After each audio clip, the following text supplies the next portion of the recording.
Hi, everyone. I hope you're doing well. Today, I'd like to continue our discussion of scaling laws.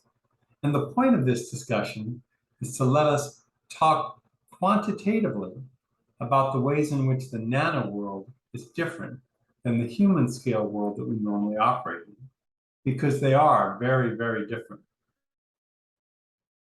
Today, I'd like to talk about the scaling law for strength.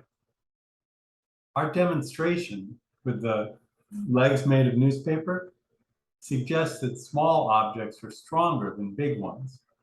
Is this true? And what do we really mean by strength here anyway? To illustrate, let's think of another similar example.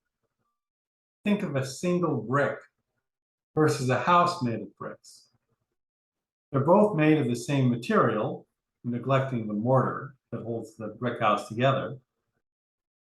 They're made of the same material, so the strength of the material they're made of is the same. In that sense, they have the same strength, but a single brick can easily support 10 or 20 similar bricks stacked on top of it, whereas a house, not so much. So in that sense, the single brick is stronger than the house. So to talk about this, we need to define more carefully exactly what we mean so that we can distinguish between these two situations and see why the house is weaker than the individual brick in the sense that we just meant it. Okay? Here, let's hang on and we'll go to the notebook.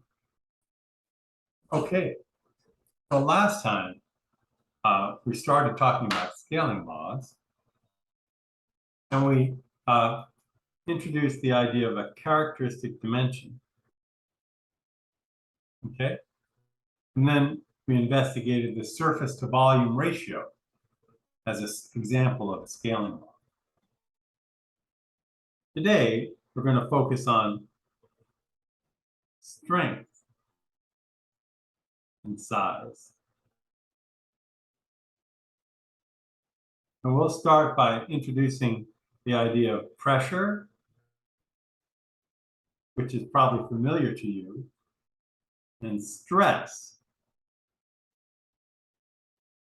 which is a related concept, but not exactly the same thing. Then we'll introduce strain and see how a graph of stress versus strain can be used to describe a material, and in particular to define what we mean by failure when the material breaks. Okay? All of that will let us talk about relative strength.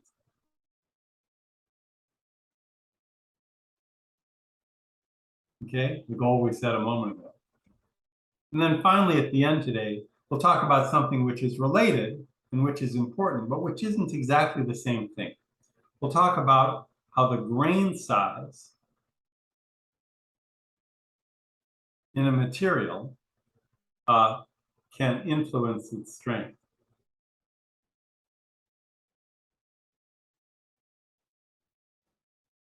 So that's our outline for today. And I think I'll stop this short video and then we'll start talking about pressure and stress in the next one. Okay?